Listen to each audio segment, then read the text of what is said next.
रामकृष्ण हरी. पुंडलिका वरदा हरी विठ्ठल. श्री ज्ञानदेव तुकाराम माऊली ज्ञानेश्वर महाराज की जय. जगद्गुरु तुकाराम महाराज की. सद्गुरु जोग महाराज की जय. आदिशक्ति मुक्ताबाई महाराज की जय.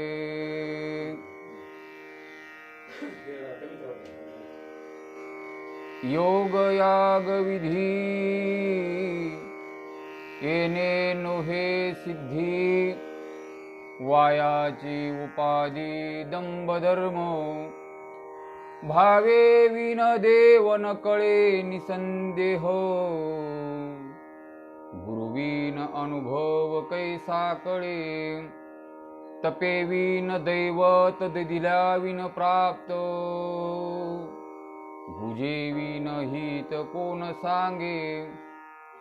ज्ञानदेव सांगे दृष्टांताची मात.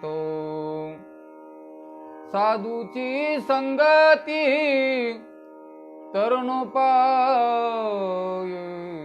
हरिमुखे मना हरिमुखे मना. पुण्याची गणना कोण करी. हरिमुखे मना हरिमुखे मना. पुंडलिका वरदा हरी विठ्ठल. श्री ज्ञानदेव तुकाराम माऊली ज्ञानेश्वर महाराज की. जगद्गुरु तुकाराम महाराज की जय. सद्गुरु जोग महाराज की. आदिशक्ति मुक्ताबाई महाराज की जय. मामी सद्गुरुं शांतं चिदानंद विग्रहं. पूर्ण ब्रह्म परानंदं ईशं आनंदीवल्लभं. नमो ज्ञानेश्वरा नमो ज्ञानेश्वरा. निवृत्ती उदारा सोपान देवा. मुक्ताबाई नमो त्रिभुवन पावनी. आद्यत्रय जननी देवाची. योगयाग विधी येणे नोहे सिद्धी. वायाची उपाधी धर्म. माऊली महावैष्णव संत सम्राट भगवान विश्व माऊली ज्ञानोबाराय स्वानंद सुखनिवासी गुरुनाम गुरु सद्गुरु जोग महाराज. आदिशक्ती मुक्ताबाई महाराज यांच्या चरणावर नतमस्तक होऊन आज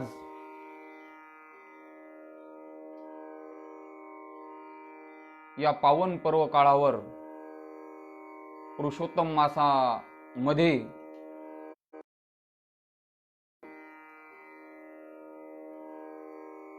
श्री हरिभक्ती परायण आदरणीय अमोल महाराज पाटील तथा हरिभक्ती परायण परम आदरणीय शिवदासजी महाराज बुलढाणाकर यांच्या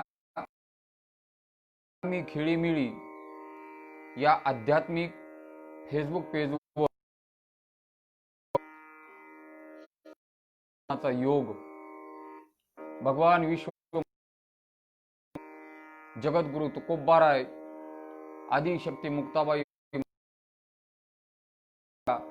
असीम कृपेने तुमच्या आमच्या जीवनामध्ये प्राप्त होत आहे. सध्याचा कालखंड हा पुरुषोत्तम मासाचा कालखंड आहे. पुरुषोत्तम मास नाम अधिक मास असं म्हटलं जातंय. अधिकस्य फलम अधिकम. आदरणीय महाराज सहकारी आणि महाराज या तुम्ही आध्यात्मिक पेजवरून अधिक मासानिमित्त भगवान विश्वमाऊली ज्ञानोबारायांच्या हरिपाठावर चिंतनाचा हा स्तुत्य उपक्रम त्यांनी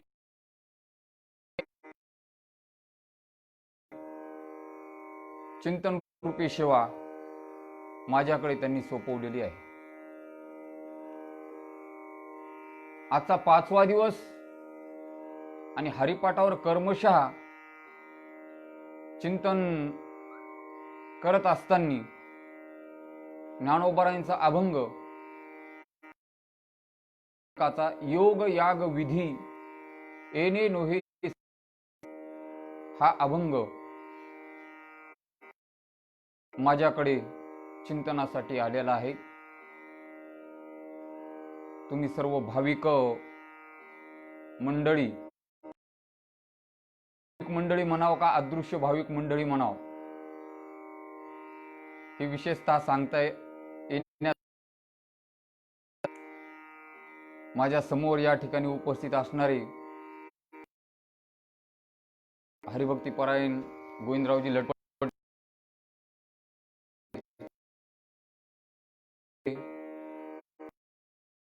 माझे परम मित्र श्री हरिभक्ती बंडोपंत महाराज महाराजांचं काल चिंतन झालं। भक्तिविन मुक्ती आणि माझे प्रेम स्नेही ज्यांना वारकरी संप्रदायावर श्रद्धा आहे, प्रेम आहे, आवड आहे, असे गणेशजी निरस आदी मित्रांच्या आणि महाराजांच्या सांगण्यावरून तुम्ही आम्ही खेळीमेळी या अभंगावर हा निरूपण करण्याचा योग आजच्या दिवशी माझ्या जीवनामध्ये प्राप्त होत आहे। मी म्हणेल अहो भाग्यम महो भाग्यम चिंतन अभंग क्रमपात योग याग विधी येणे नोहे सिद्धी वायाची उपाधी दंभ धर्म हरिमुखे म्हणा, हरिमुखे म्हणा पुण्याची गणना कोण करी। भगवान विश्वमाऊली ज्ञानोबारायांचा हरिपाठातील हा 5व्या क्रमांकाचा अभंग चिंतनासाठी निवडलेला आहे। ज्ञानोबारायांचा हरिपाठ हा छोटेखानी ग्रंथ वारकरी संप्रदायामध्ये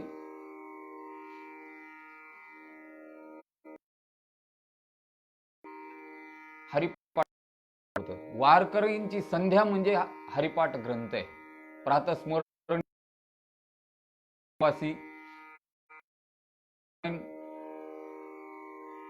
मामा वारकरी संप्रदायांची संध्या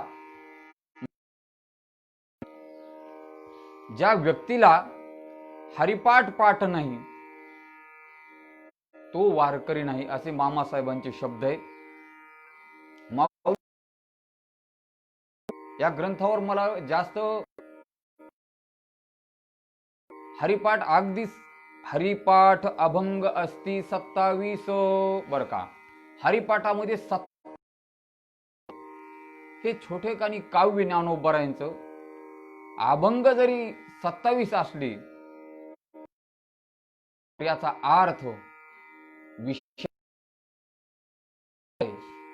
सागराप्रमाणे अर्थ आणि हरिपाठ या हरिपाठाचा अधिकारी मला तिकडे ज्ञानेश्वरीकडे जायचं नाही, अमृत अनुभवाकडे जायचं नाही, चांगले जायचं नाही। ज्ञानोबारायांनी हरिपाठाचा अधिकारी अगदी सामान्य जो जीव जो अज्ञानी जीव आहे तो ज्ञानोबारायांनी सांगितलेला आहे। ज्ञानोबा म्हणतात आसोनी संसारी जीवे वेगू करी वेदशास्त्र उबारी भाया सदा। जो संसार बर का आहेस का तू संसारामध्ये? हो। आसोनी संसारी वेदशास्त्र उभारी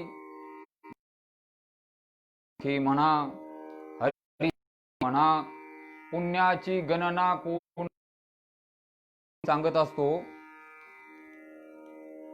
4 वेदांचं तत्वज्ञान महर्षी व्यासांनी आचार्यांनी उपनिषदामध्ये आणलं बरं का. वेद शास्त्र आणि पुराणाचं ज्ञान या छोटेखानी 27 अभंगाच्या हरिपाठामध्ये ज्ञानोबा केलेला आहे.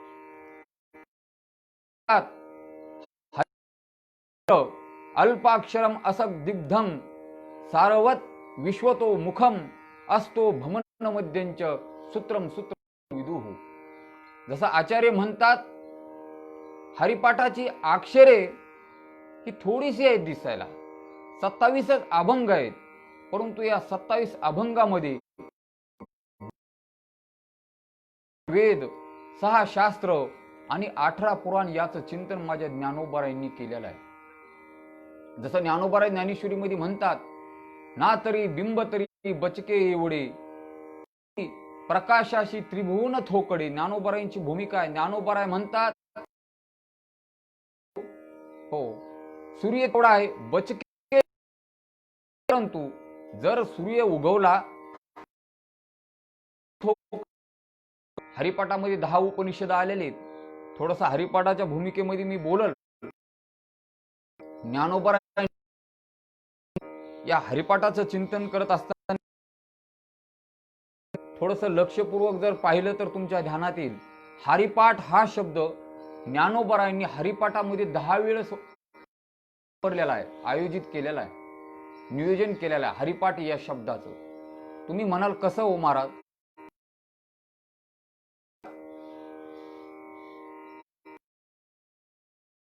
हे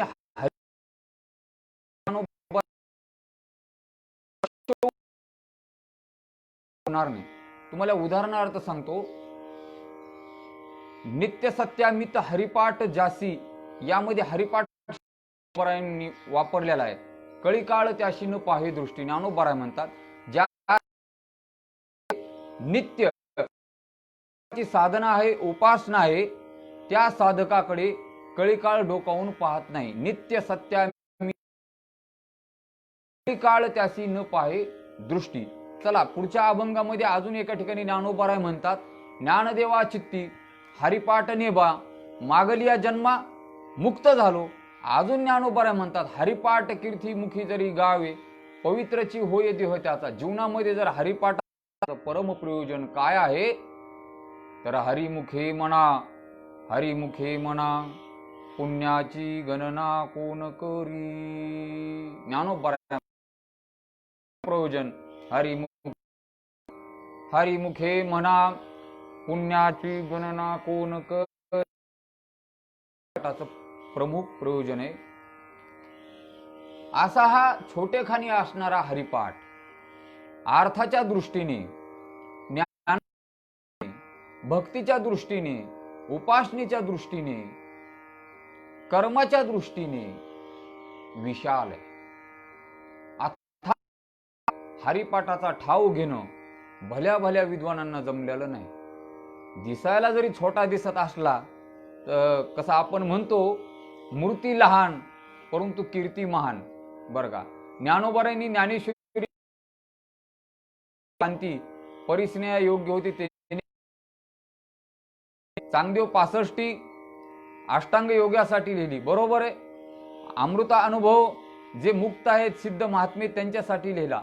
परंतु हरिपाठ आदी अभंग ज्ञानोबारायांनी हे केवळ तुमच्या आमच्या अज्ञानी जीवासाठी लिहिलेले आहेत. हरिपाठ दिसायला छोटा आहे परंतु हरि महान आहे. मूर्ती लहान परंतु कीर्ती महान. ग्रंथ विशाल. त्या हरिपाठावर आज आपल्याला चिंतन करायचं आहे. एक ध्यानात घ्या, भगवंत प्राप्तीची अनेक साधनं आहेत. अनेक साधनं भगवंत प्राप्तीचे सांगितलेले आहेत. स्वतः भगवान श्रीकृष्ण गीतेमध्ये सांगतात, अर्जुना ध्यानेन आत्मनि पश्यन्ति केचिदात्मान आत्मना अन्य सांख्येन योगेन कर्मयोगेन चापरे. बरं का, भगवंत प्राप्तीची अनेक साधनं त्यामध्ये पहिला ध्यान मार्ग सांगितलेला आहे. आता त्या ध्यान मार्गामध्ये 3 प्रकार आहेत, मला तिकडे जायचं नाही. ज्ञान मार्ग एक सांगितलेला आहे. ज्ञान मार्गामध्ये 2 प्रकारचं ज्ञान सांगितलेलं आहे. न्यायाच्या भाषेमध्ये बोलायचं झालं तर न्यायशास्त्र सांगतं एक सामान्य ज्ञान, भाषेमध्ये वेदांताच्या भाषेमध्ये असेल तर ज्ञान, पहिलं ज्ञान आहे परोक्ष ज्ञान आणि दुसरं अपरोक्ष ज्ञान आहे. भगवंत प्राप्तीचं तिसरं साधन सांगितलेलं आहे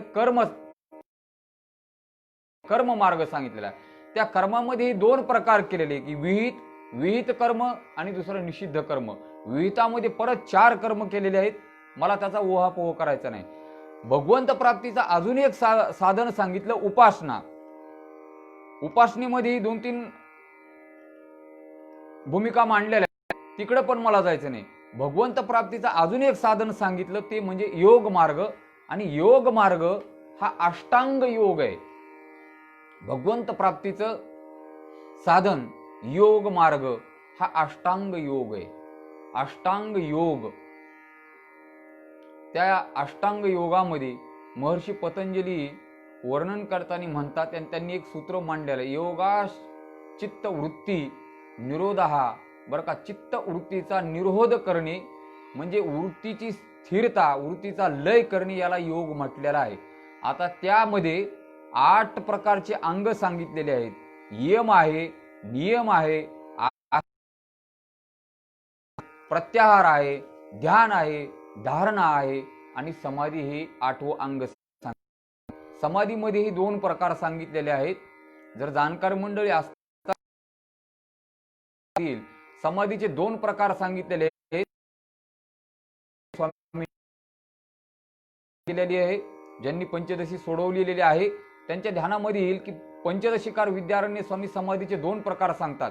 एक सविकल्प समाधी आणि दुसरी निर्विकल्प समाधी.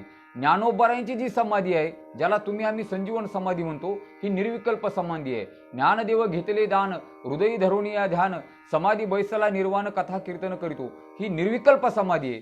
परंतु जे चांगदेव महाराज समाधी लावत होते आणि उत्थान करीत होते त्याला सविकल्प समाधी म्हणतात. अशा प्रकारे योग मार्गामध्ये, योग साधनेमध्ये 8 अंगाचं चिंतन केलेलं आहे. आणि शेवटी एक अजून मार्ग सांगितलेला आहे, तो म्हणजे भक्ती मार्ग. मी सांगालो की भगवंत प्राप्तीचे अनेक मार्ग आहेत. त्या अनेक मार्गामध्ये ज्ञान मार्ग आहे, कर्म मार्ग आहे, उपासना मार्ग आहे, योग मार्ग आहे आणि शेवटचा भक्ती मार्ग एक आहे. त्या भक्ती मार्गामध्ये देखील 2 प्रकार केलेले आहेत. विशेषतः सर्वसाधारण सर्वांना माहित आहे की 9 विधा काय भोलिले जी भक्ती द्यावे माझी हाती संत जनी. बरं का, श्रवणम कीर्तनम विष्णू स्मरणम पादसेवनम अर्चनम वंदनम दास्यम सख्यम आत्मनिवेदनम, ही 9 प्रकारची भक्ती सांगितलेली आहे. वेदांत शास्त्राने 2च प्रकारची भक्ती मांडलेली आहे. चला, मला तो त्याचा ओहापोह करायचा नाही.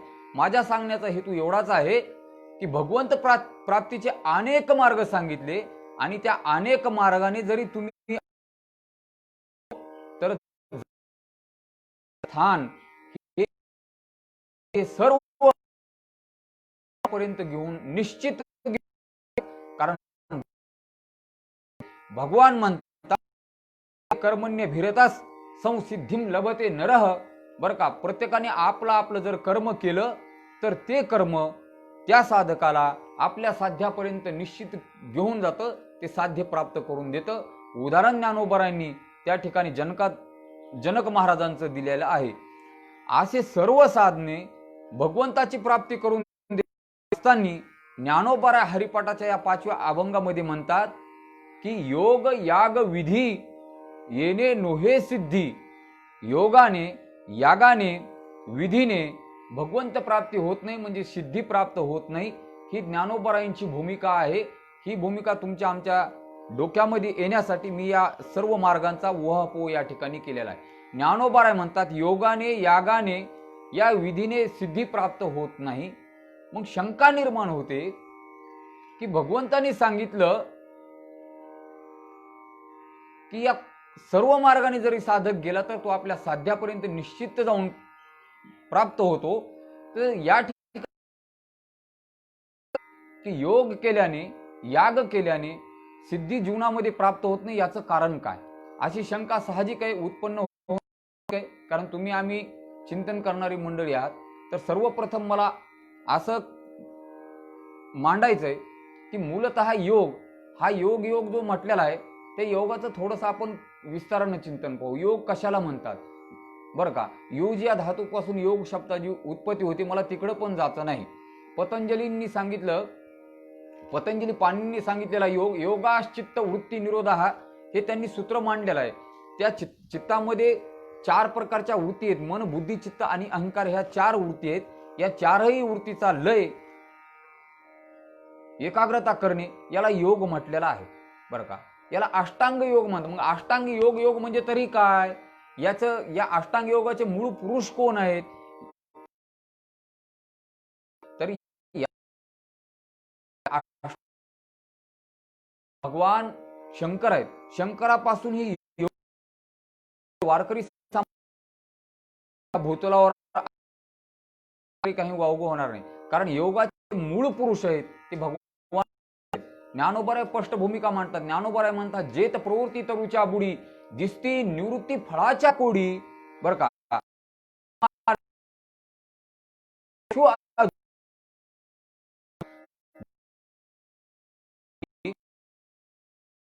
फळाच्या मार्गीचा कापडी महेश्वराजुनी. महेश्वर अजुनी म्हणजे भगवान शंकर बरं का. आणि योग या साधनेमध्ये भगवान शंकराच्या पाठीमागे जे जे साधक ऋषी मुनी गेले ते निश्चित आपल्या देहापर्यंत जाऊन पोहोचले. सिद्धी आपल्या जीवनामध्ये त्यांनी प्राप्त करून घेतली. पुढे ज्ञानोबराय म्हणतात, परंतु हा योग मार्ग कसा आहे, तर याचं चिंतन आपल्याला थोडक्यात करणं गरजेचं आहे. हा योग मार्ग कसा आहे. योग मार्गाच्या संदर्भामध्ये एक श्रुती सांगतो म्हणजे तुमच्या ध्यानात येईल. हा योग कसा आहे. अष्टांग योग न सिनिजे रया, वाचा गीत गाईजे, वाचा गीत गाईजे. ज्ञानोबरांनी भूमिका मांडलेल्या योगाच्या संदर्भामध्ये हा अष्टांग योग कसा आहे, तर हा अष्टांग योग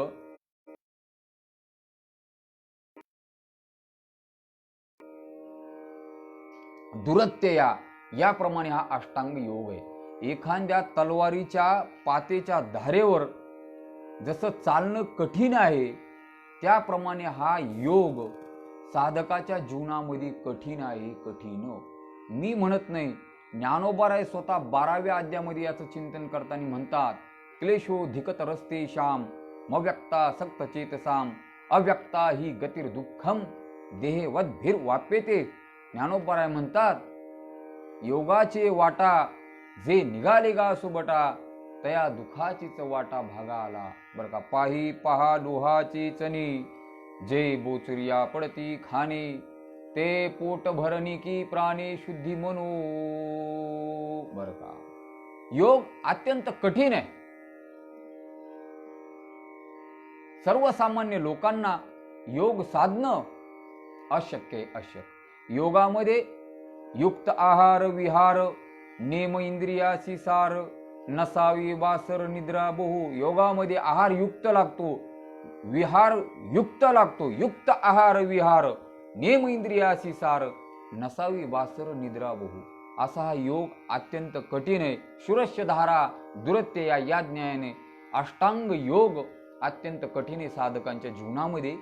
आणि याच्या नंतर ज्ञानोबराय म्हणतात, योग याग. याग देखील कसा आहे. यागाचं चिंतन आम्ही याग या शब्दाचा अर्थ आहे यज्ञ बरं का. यज्ञाचं चिंतन कसं आहे.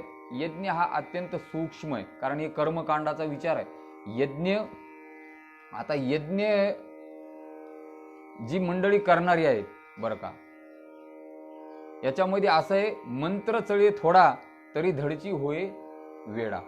एक मंत्र जर चुकला तर त्या चुकलेल्या मंत्राचे वज्र बनून जे यजमान आहे त्या यजमानाला ते वज्र येऊन लागतात आणि त्याचा विपरीत परिणाम होतो. यज्ञ हा अत्यंत अवघड आहे. मंत्र चळे थोडा तरी धडची होय वेळा, अशा प्रकारचा यज्ञ आहे. नाम याग आहे बरं का.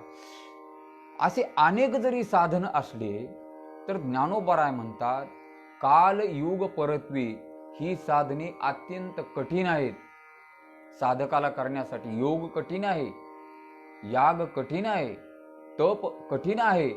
ही साधनं अत्यंत कठीण आहेत, कठीण. जसं निळोबाराय म्हणतात, नाना साधनाच्या केल्या खटपटा, परी त्या न पवती याच्या दारवंटा, जाणो जाता जाणीव घाली आड फाटा, योग अभ्यासे सिद्धी रोदिता ती वाटाओ.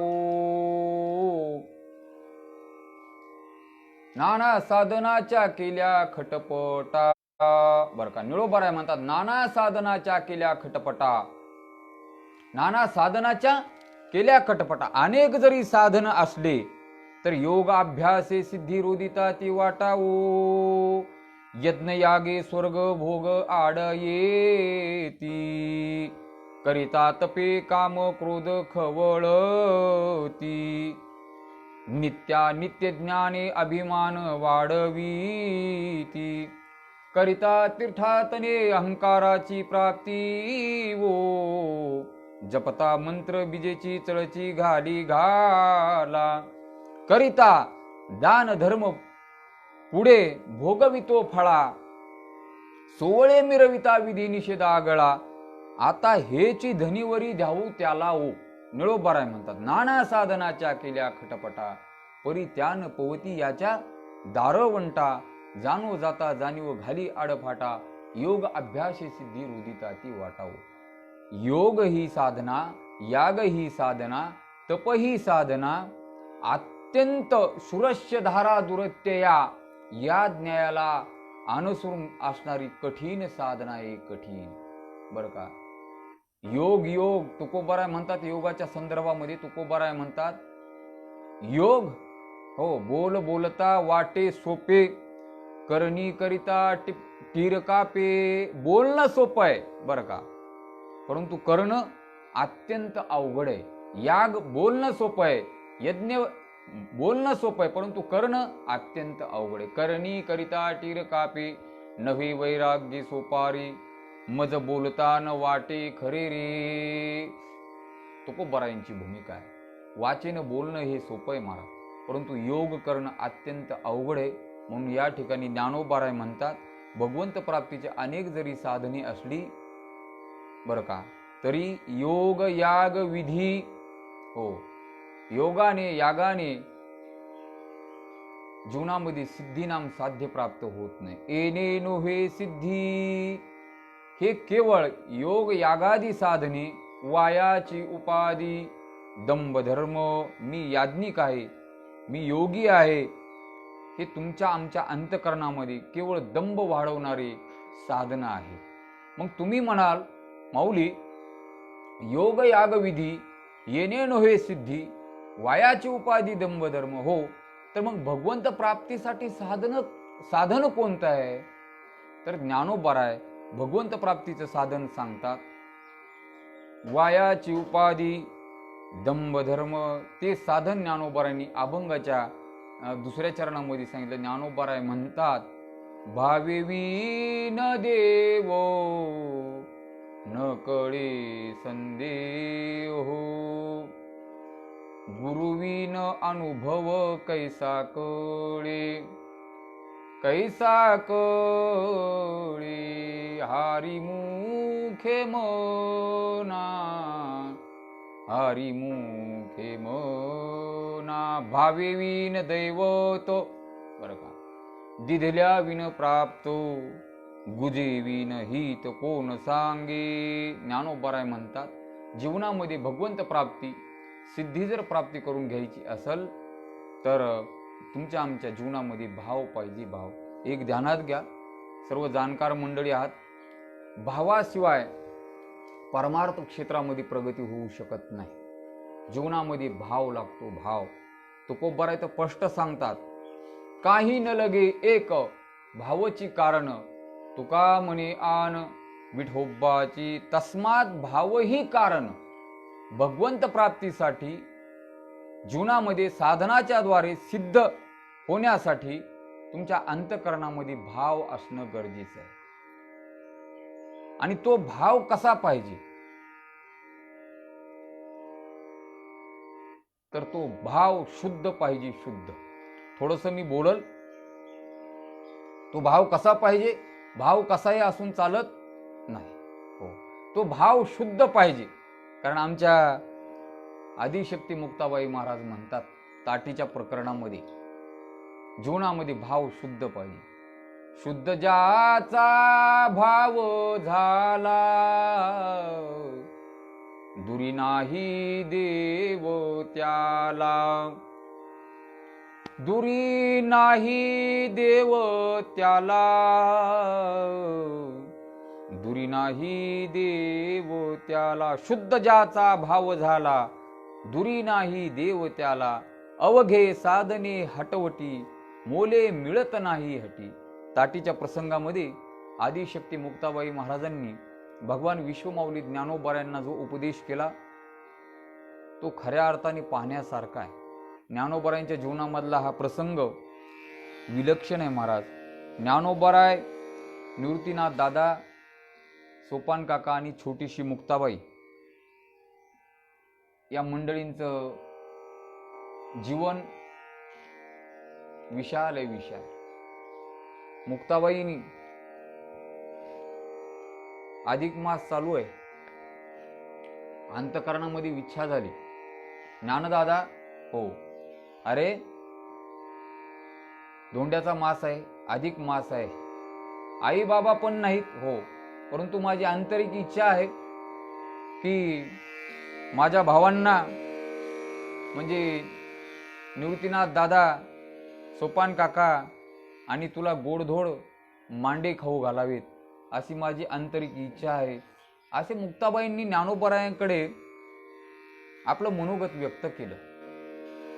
हो, मांडे ना पुरणपोळीचा बेत बनवायचा आहे, गोडधोड बनवायचं आहे. काय ते मांड्यासाठी काय लागतं तर मांड्यासाठी परळ लागतं. कारण बरीचशी मंडळी आता आमची महाराज मंडळी, अमोल महाराज, पाटील महाराज ही बुलढाणा जळगाव परिसरातील आहेत आणि जळगाव परिसर, बुलढाणा परिसर हा परिसर मांड्यासाठी प्रसिद्ध आहे बरं का. कारण या परिसरामध्ये मांडा कसा बनवतात ही सांगण्याची आवश्यकता नाही. ज्यांना मांडा खायचा आहे आणि ज्यांना मांडा आपल्या जीवनामध्ये शिकायचा आहे त्यांनी कधीही बुलढाणा, जळगाव या परिसरामध्ये जायचं. घरोघरी मांडे बनवणारी ही मंडळी आहेत बरं का. अगदी सुंदर. मांडा म्हणजे मांडाच महाराज. तृप्ती झाली या जैसी साधने सरती या पैसी बरं का. एक मांडा हो, विशेष नाही, मांडा आणि अधिक मासातला धोंडा, संपला विषय. मुक्ताबाईंनी ज्ञानोबारायांकडे ही मनोगत व्यक्त करून सांगितलं, दादा मांडा बनवावा अशी माझी इच्छा आहे हो. मांड्यासाठी परळ लागते, परळ.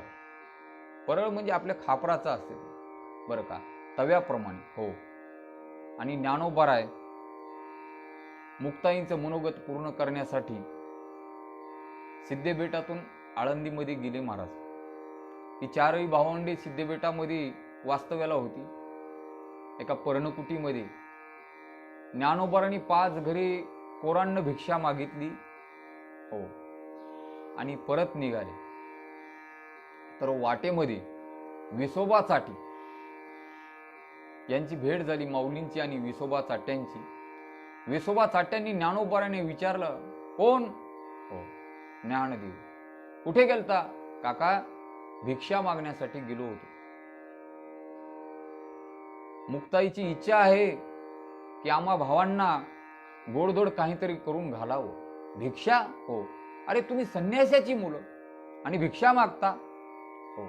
विसोबा चाट्यांनी घोड्यावरून लात मारली. ज्ञानोबाराय जमिनीवर धाड दिशी कोसळले. मी का सांगतो? शुद्ध ज्याचा भाव झाला दुरी नाही देव त्याला. विसोबा चाट्यांनी जशी ज्ञानोबारायांना लात मारली आणि ज्ञानोबाराय जमिनीवर कोसळले, पडले. झोळीमध्ये शेण माती कालवलं. ती झोळी तशीच ज्ञानोबारांनी उचलली आणि सरळ सिद्धेबेटामध्ये ज्ञानोबाराय आले आणि आपल्या पर्णकुटीचं द्वार लावलं आणि आतमध्ये जाऊन बसले. हे दृश्य माझ्या मुक्ताईंनी पाहिलं हो. आणि मुक्ताबाईंनी भांडी कुंडी धुता धुता पाहिलं की दादा भिक्षेसाठी गेला होता आणि तो आता पर्णकुटीचं द्वार लावून आत बसलेला आहे. त्यावेळेस छोटीशी मुक्ताई त्या पर्णकुटीच्या द्वाराला येते आणि ज्ञानोबारायांना आवाज देते, ज्ञानदादा हो, भिक्षेसाठी गेलता तू? हो. का बरं, कोणी काही बोललं का? दार काढ ना दादा. त्यावेळेस ज्ञानोबा दार काढत नाही. त्यावेळेस आदिशक्ती मुक्ताबाई महाराज ज्ञानोबांना जो उपदेश करते तो उपदेश म्हणजे ताटीचा प्रसंग आहे. वरी भगवा झाला नामी, अंतरी ओश केला कामी, योगी पावन मनाचा, योगी पावन मनाचा, साहे अपराध जनाचा. विश्वपट ब्रह्मद्वारा, ताटी उघडा ज्ञानेश्वरा. हा ताटीचा प्रसंग. त्या ताटीच्या प्रसंगामध्ये मुक्ताबाई महाराज म्हणतात, जीवनामध्ये भाव पाहिजे भगवंत प्राप्तीसाठी. तो भाव कसा पाहिजे हा आपला मुद्दा होता. तर तो भाव शुद्ध पाहिजे. शुद्ध ज्याचा भाव झाला, दुरी नाही देव त्याला. बरं का? शुद्ध भाव पाहिजे. असा जर भाव असेल जीवनामध्ये, शुद्ध भाव, भावी विन भक्ती, भक्ती विन मुक्ती, बळे विन शक्ती बोलू नय. भावे विन देव नकळे निसंदेह. जर भाव नसेल तर भगवंत कधी कळणार नाही, निसंदेहपणे कळणार नाही. तर मग हा भगवंत कसा कळेल हो? तर ज्ञानोबा म्हणतात, हा भगवंत तुम्हाला कळण्याचे जो उपाय आहे ते तुमचे श्री गुरु आहेत. गुरुविन अनुभव कैसा कळे. भगवंत कळेल कधी? तुमच्या श्री गुरूंच्या माध्यमातून. श्री गुरूंची असीम कृपा ज्यावेळेस तुमच्यावर होईल त्यावेळेस तुम्हाला भगवंत साक्षात्कार होईल. निसंदेहपणे तुम्हाला भगवंत दर्शन होईल. परंतु तुमच्या जीवनामध्ये तुमच्या श्री गुरूंची कृपा तुमच्यावर होणं अत्यंत गरजेचं आहे. थोडंसं बोलल मी. जीवनामध्ये गुरु असणं अत्यंत गरजेचं आहे. अलीकडे बरीचशी मंडळी म्हणतात, आम्हाला गुरु फिरू काय नाही हो, आम्ही असेच. अरे असं नाही. जीवनामध्ये गुरु असणं गरजेचंच आहे. गुरु पाहिजे. गुरु बिन कोण बतावे वाट, कबीरदास महाराज म्हणतात.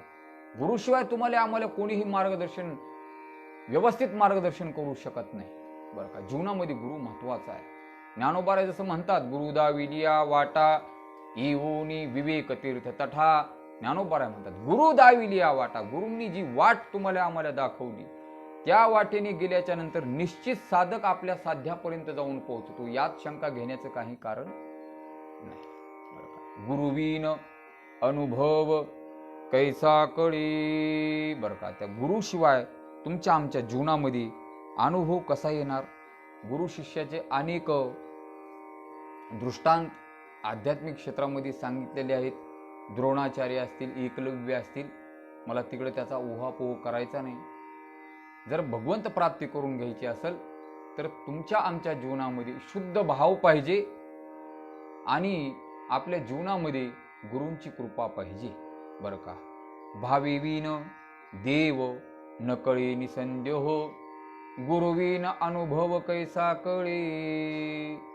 दुसऱ्या चरणामध्ये ज्ञानोबा म्हणतात, गुरुशिवाय तो अनुभव तुमच्या जीवनामध्ये येणार नाही. कारण गुरु साक्षात परब्रह्म. बरं का? उघडे परब्रह्म सद्गुरूंची मूर्ती, पुरविती आरती शिष्याची ये. बरं का? उघडे परब्रह्म श्रीगुरूंची मूर्ती, पुरविती आरती शिष्याची. आपल्या शिष्यांची मनोगत पूर्ण करणारे हे श्रीगुरु असतात, सद्गुरू असतात. यात शंका घेण्याचं काही आवश्यकता नाही, गरज नाही. आणि ज्ञानोबा तिसऱ्या चरणामध्ये म्हणतात, तपे विन दैवत, दिधल्या विन प्राप्त, गुजे विन हित कोण सांगे. तिसऱ्या चरणामध्ये ज्ञानोबा म्हणतात, तपे विन दैवत, दिधल्या विन प्राप्त, गुजे विन हित कोण सांगे. जीवनामध्ये जर तप नसेल, बरं का, तर जीवनामध्ये दैवत नाम ईश्वर नाम भगवान प्रसन्न होऊ शकत नाही. जीवनामध्ये तप ही साधना अत्यंत महत्वाची आहे. तप अनेक प्रकारचं सांगितलेलं आहे. कायिक तप आहे, वाचिक तप आहे, मानसिक तप आहे, अनेक प्रकारचे तप आहे. अहो, या सृष्टीची रचना करणारा ब्रह्मदेव याने देखील तपच केलं ना. तप. ज्या वेळेस भगवान विष्णूच्या नाभी कमलातून ब्रह्मदेवाचा जन्म झाला, अथांग सागरामध्ये चारही दिशाला ब्रह्मदेवाचे मुख आहेत, इकडं तिकडं पाहिलं काही दिसत नाही. आणि शेवटी अंतर्मुख झाल्याच्या नंतर ब्रह्मदेवाला दोन शब्द ऐकायला मिळाले, एक त आणि दुसरं प. त्यातून संकेत घेतला आणि तप केलं, अखंड चिंतन केलं. तपाच्या संदर्भामध्ये अनेक व्याख्या केलेल्या आहेत. तर ज्ञानोबारायांची एक व्याख्या फार सुंदर आहे. ज्ञानोबाराय म्हणतात तप. तप म्हणजे काय? ज्ञानेश्वरीमध्ये ज्ञानोबारायांनी सांगितलेलं आहे. 16व्या अध्यायामध्ये ज्ञानोबाराय म्हणतात, ज्याला तुम्ही आम्ही तप. बरं, ज्ञानोबाराय स्वतःच म्हणतात, जे ज्ञानेश्वरी सारखा ग्रंथ मी निर्माण केला याच्या पाठीमागं काय कारण आहे? तर ज्ञानोबाराय म्हणतात, माझिया सत्यवादाचे तप, वाचा केली बहुत कल्प, तया तपाचे महादीप पातले प्रभो. माझिया सत्यवादाचे तप, वाचा केली बहुत कल्प. एक कल्प नाही, बहुत कल्प. कल्प कल्पांती ज्ञानोबारांनी आपल्या जीवनामध्ये सत्याशिवाय दुसरं काही बोललेच नाही. ही वाचिक तप आहे, ही वाचिक साधना आहे, बरं का. तया तपाचे महादीप पातले प्रभो. तया तपाचे महादीप पातले प्रभू ज्ञानोबाराय म्हणतात. तप. हो, ज्ञानोबाराय 16व्या अध्यायामध्ये तपाचं चिंतन करताना म्हणतात, तैसे स्वरूपाच्या प्रसारा, लागी प्राणींद्रिया शरीरा, आठनी करणे जे विरा, तेची तप तैसे स्वरूपाची प्रसारा. बरं का. लागी प्राण इंद्रिय शरीरा, आठनी करणे जे विरा, तेची तप. त्याला तप असं म्हटलेलं आहे. आणि ज्या दिवशी तुम्ही आम्ही तप ही साधना परिपूर्ण करू, त्या दिवशी भगवंताची प्राप्ती होते. तपेवीन दैवत. हो, आणि दिल्यावीन प्राप्त.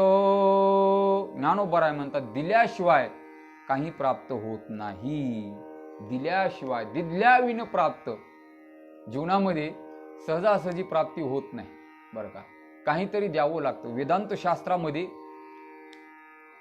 एक न्याय आहे. वेदांत शास्त्राचे चिंतन करणारी जी मंडळी आहे त्यांच्या ध्यानात येईल. वेदांत शास्त्रामध्ये एक नादत मुपतिष्ठती हा न्याय आहे. कोणता न्याय?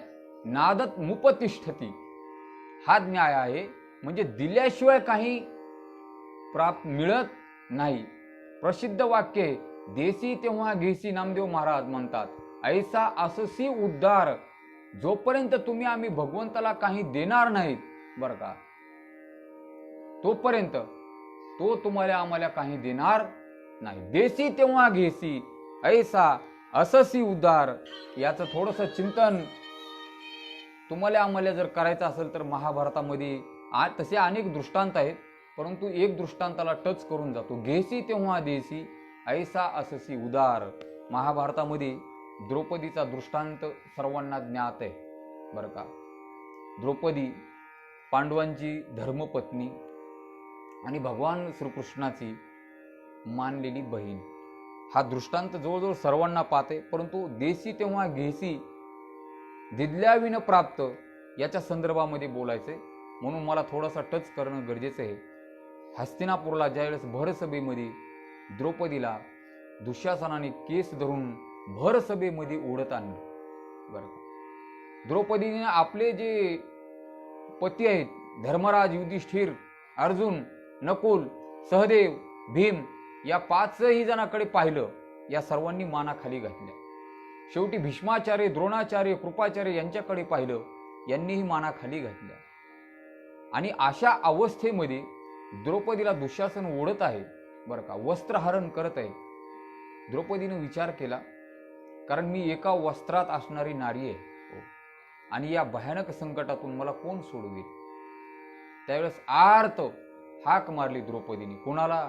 कोठे गुंतलासी द्वारकेची राया, कोठे गुंतलासी द्वारकेची राया. वेळ का सखया लावियेला, वेळ का सखया लावियेला, दीनानाथ ब्रीद सांभाळी आपुले, दीनानाथ ब्रीद सांभाळी आपुले. कोठे गुंतलासी द्वारकीच्या राया. दुःशासन वस्त्र हरण करतो. हो, आता कोणी सोडवणार नाही. द्रौपदीने दोन्ही हात वर केले आणि आर्त विनंती भगवंताला केली. भगवान श्रीकृष्णाला. भगवान श्रीकृष्ण वैकुंठामध्ये हो.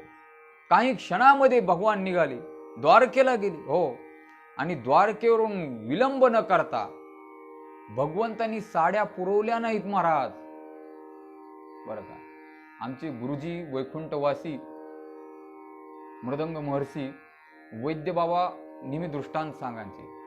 माझ्या भगवंताने द्रौपदीचं अंग उघड पडेल किंवा दिसेल म्हणून साड्या पुरवल्या नाहीत. बरं का, वस्त्र हरणे कैसी वस्त्र झाली माऊली, कौरवी पांचाळी सभे माझी आणली, वस्त्र हरणे वस्त्रे कैसी झाली माऊली. भगवान श्रीकृष्णाने वस्त्र हा एक नवीनच अवतार केवळ द्रौपदीसाठी घेतला. बरं का, दृष्टांत का सांगितला? घेसी तेव्हा देसी, दिदल्याविन प्राप्त. भगवंतांनी वस्त्र अवतार धारण केला याच्या पाठीमागची भूमिका अशी आहे, ज्या वेळेस भगवान श्रीकृष्ण आणि अर्जुन बागेमध्ये ऊस खात बसले होते. ऊस, बरं का, सध्या ऊसाचं सीजन आहे, दसरा आलाय, दीपावली आली. हो, ऊस खात बसले होते आणि परीक्षा म्हणून भगवंतांनी ऊस खाता खाता जी चुईटी आहे ती चुईटी काढत असताना करंगळी कापली गेली आणि करंगळीतून रक्ताची धार लागली. भगवंतांनी ती करंगळी हातात धरून धावपळ करत अर्जुनाच्या महालामध्ये आले आणि द्रौपदीला आवाज दिला, ए द्रौपदी. हो, जसा आवाज दिला तशी द्रौपदी बाहेर आली. काहीतरी बांधण्यासाठी आणबर करंगळी कापलेली आहे आणि रक्त गळत आहे. द्रौपदीने इकडं तिकडं पाहिलं. महाराज, दादा थांब म्हटली, मी काहीतरी घेऊन येते. आणि जुनं पानं चिंदी हुडकण्यासाठी द्रौपदी आपल्या महालामध्ये निघून गेली.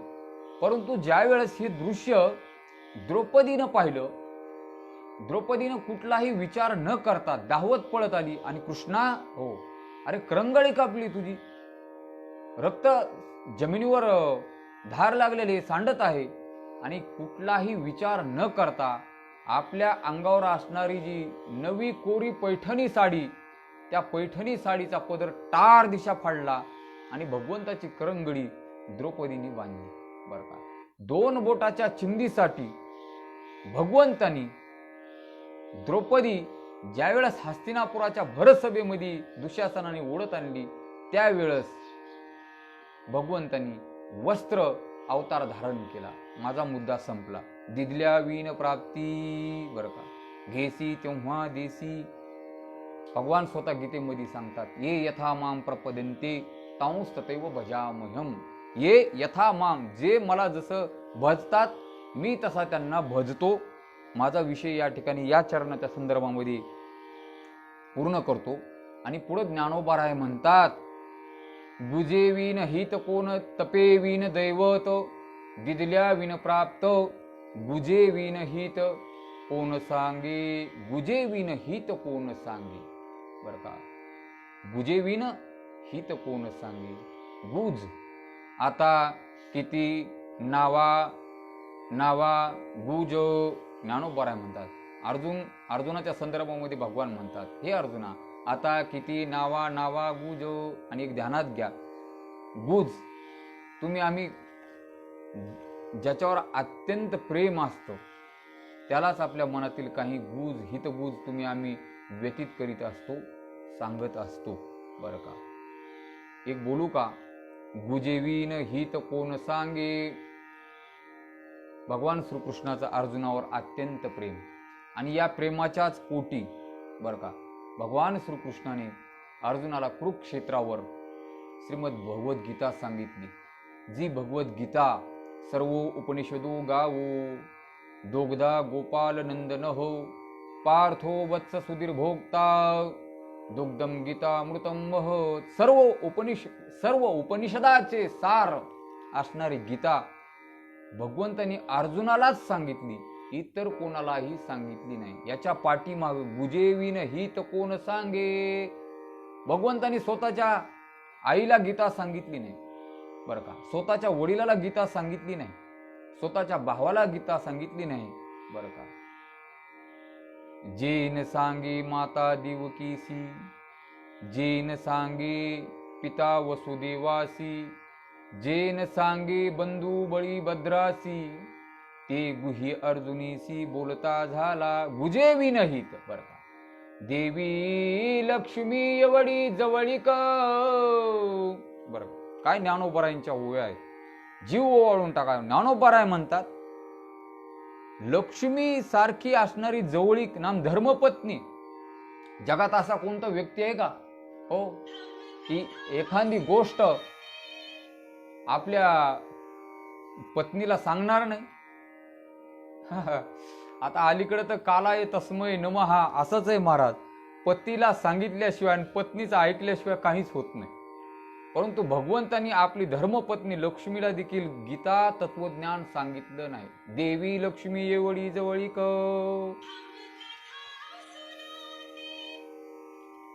लक्ष्मीला देखील भगवंतांनी गीता सांगितली नाही. परंतु ते गुह्य अर्जुनाला सांगितल्याशिवाय भगवान राहिले नाही बर का.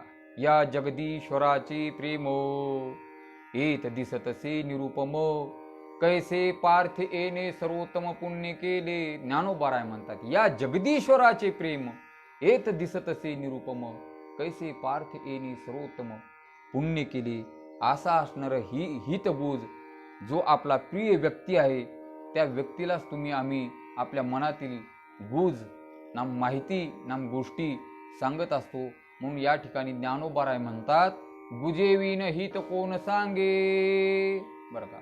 तपे विन दैवत दिदल्या विन प्राप्त, गुजेविन हित कोण सांगे. आणि शेवटी ज्ञानोबराय म्हणतात, ज्ञानदेव सांगे दृष्टांताची मात, साधूची संगती तरुणोपाय. ज्ञानोबराय शेवटच्या चरणामध्ये आपला स्वतःचा अनुभव व्यक्त करताना म्हणतात की या सर्व गोष्टीमधून तरुण जाण्याचा एकमेव उपाय म्हणजे साधू संतांची संगती आहे. जीवनामध्ये साधू संतांची संगती हा तुमच्या आमच्या या बहुरूपी सागरातून तरुण जाण्याचा साधा आणि सोपा उपाय म्हणजे संतांची संगती आहे बरं का. अनेक साधू संतांनी सांगितलं की जीवनामध्ये संतांची संगती करा बरं का.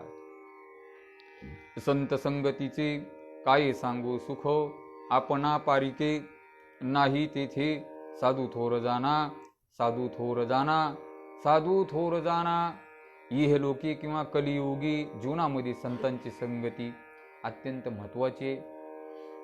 ज्या संतांच्या सानिध्यामध्ये आम्ही जीवन व्यतीत करतो, आदिशक्ती मुक्ताबाई महाराज असतील, ज्ञानोबराय असतील, जगद्गुरु तुकोबराय असतील, सद्गुरु जोग महाराज असतील, या संतांच्या सानिध्यामध्ये गेल्याच्या नंतर हा सर्वसामान्य जीव या बहुरूपी सागरातून निसंदेहपणे तरुण जातो, यात शंका घेण्याचं कारण नाही.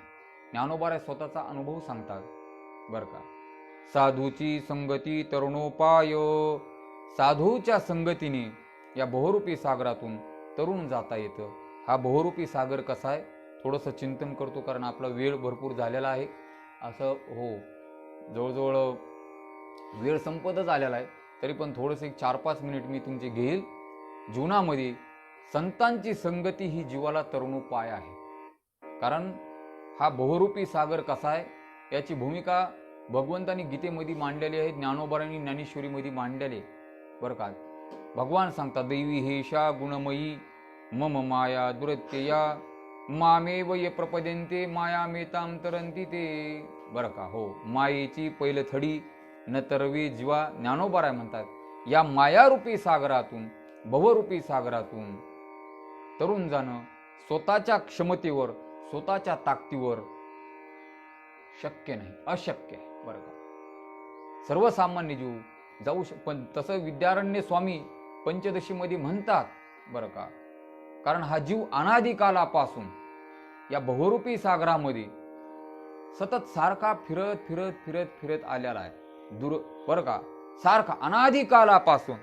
परंतु या बहुरूपी सागराच्या तीरावर जोपर्यंत एखादा महापुरुष येत नाही आणि तो महापुरुष तुम्हाला आम्हाला नद्यां किटा इवा वर्ता दा वर्तांतो माशते व्रजंतो जन्मनो जन्म लभंते नैव निर्वृत्तीं प्राप्य तिरुतरु छायायाम विश्रामिंती यथा सुखम बरं का. सत्कर्म परिपाका ते करुणा निधुनोद्धृता हा विद्यारण्य स्वामी म्हणतात.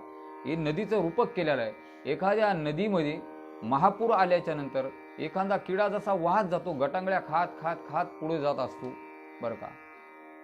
परंतु त्याला स्वतःला काही त्या भोवऱ्यातून बाहेर पडता येत नाही, त्या पाण्यातून बाहेर निघता येत नाही.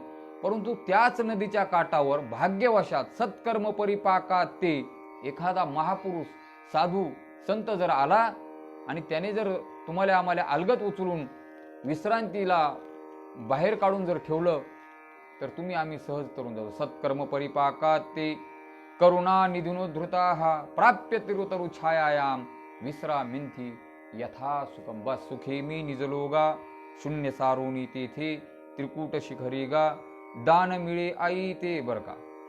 साधूची संगती तरुणोपाय म्हणून भागवतामध्ये महर्षी वेदव्यास मुनी म्हणतात, जीवनामध्ये संतांची संगती, संतांचं सानिध्य अत्यंत महत्वाचं आहे. संतन के संग लागरी तेरी अच्छी बनेगी तेरी बिगड़ी बनेगी होए तुम्हारो बड़ो भागरी तेरी अच्छी बनेगी संतन के संग लागरे तेरी अच्छी बनेगी बरं का. जीवनामध्ये संतांची राहे संत संगी चुकू नको. संतांचे सानिध्य जीवनामध्ये पाहिजे महाराज बरं का. तुकोबाराय म्हणतात, दशा यौवन बाणली अंगी पांगिला न हो ये विषय संगी काम क्रोध लोभ मोह त्यागी राहे संत संगी चुकू नको बरं का. जीवनामध्ये संतांची संगती, संतांचं सानिध्य अत्यंत महत्वाचं आहे. जोपर्यंत तुमच्या आमच्या जीवनामध्ये संतांचं सानिध्य संगती प्राप्त होणार नाही तोपर्यंत तुम्ही आम्ही या बहुरूपी सागरातून तरून जाणार नाही. आणि बहुरूपी सागरातून जर तरून जायचं असल तर व्हावे त्यांचे द्वारी श्वान याती बरं का. तेथे रामनाम होईल श्रवण घडेल भोजन उच्चिष्ठाचे. म्हणून जीवनामध्ये सत्संगेन परमप्राप्य दुस्तरम तरते चिरात तस्मादपि प्रयत्नेन सत्संगम सततम कुरु. जीवनामध्ये संतांचं सानिध्य, संतांची सेवा, संतांची संगती तुमच्या आमच्या जीवनामध्ये अत्यंत महत्त्वाची आहे. कारण त्यांच्या सानिध्यामध्ये गेल्याच्या नंतर निश्चितपणे तुमचा आमचा उद्धार होणार आहे, यात शंका घेण्याचं काही कारण नाही. असा हा ज्ञानोबारायांचा हरिपाठ. आणि या हरिपाठामधील माझ्याकडे आलेली ही सेवा, पाटील महाराज असतील, शिवदासजी महाराज असतील, तुम्ही आम्ही खेळीमिळी या पेजवर जी कार्यरत असणारी मंडळी आहे या सर्वांनी सोपवली व सर्व जे काही भाविक मंडळी, आमची परमस्नेही मंडळी यांनी लाईव्ह देखील बरंचसं काही श्रवण केलेलं आहे. त्यांना धन्यवाद व्यक्त करणं गरजेचे. माझ्यासमोर उपस्थित असणारी आमची ही मंडळी यांना धन्यवाद व्यक्त करतो. आणि माझ्या वाचेला या ठिकाणी मी विसावा देताना एकच विनंती ज्ञानोबारायाकडे करतो की हे माऊली, तुम्ही संत माझी या कडा कराल दिठीचा बहुडा तरी तुम्हा माने एवढा होईन मी. आणि जीवनामध्ये हरिपाठाचं मुख्य प्रयोजन आहे. हरिमुखे म्हणा, हरिमुखे म्हणा, पुण्याची गणना कोण करी. अनेक जरी साधन असले तर कालयुग परत्वे. जीवनामध्ये नामसंकीर्तनम यस्य सर्व पाप प्रणाशनम बरं का. नामसाधना, नामसंकीर्तनम साधन पै सोपे जळतील पापी जन्मांतरीची नलगती सायास जावे वनांतरा सुखे येतो घरा नारायण. आणि या कलियुगामध्ये हरिनामाशिवाय अन्य साधन विफल आहेत, विफल बरं का. हरेर नामैव नामैव नामैव मम जीवनम कालो नास्तेव नास्तेव नास्तेव गतिर अन्यथा अन्यतः गतीही नास्ती. म्हणून कलियुगा माझी करावी कीर्तन तेने नारायण देईल भेटी. आपल्या जीवनामध्ये हरिपाठ ही साधना नित्य घडत राहो ही ज्ञानोबरायांच्या चरणी प्रार्थना व्यक्त करतो. आणि हरिमुखे म्हणा पुण्याची गणना कोण करी झालेली शिवा ज्ञानोबरायांच्या चरणी, तुकोबरायांच्या चरणी, आदिशक्ती मुक्ताबाई महाराजांच्या चरणी आणि सद्गुरू जोग महाराजांच्या चरणी समर्पित करून याच ठिकाणी माझ्या वाचेला पूर्णविराम देतो. पुंडलिका वरदा हरी विठ्ठल श्री ज्ञानदेव तुकाराम माऊली ज्ञानेश्वर महाराज की, जगद्गुरु तुकाराम महाराज की, सद्गुरु जोग महाराज की, आदिशक्ती मुक्ताबाई महाराज की जय. आता विश्वात्मके देवी येणे वाघ यज्ञ तोषावे तोषोनी मद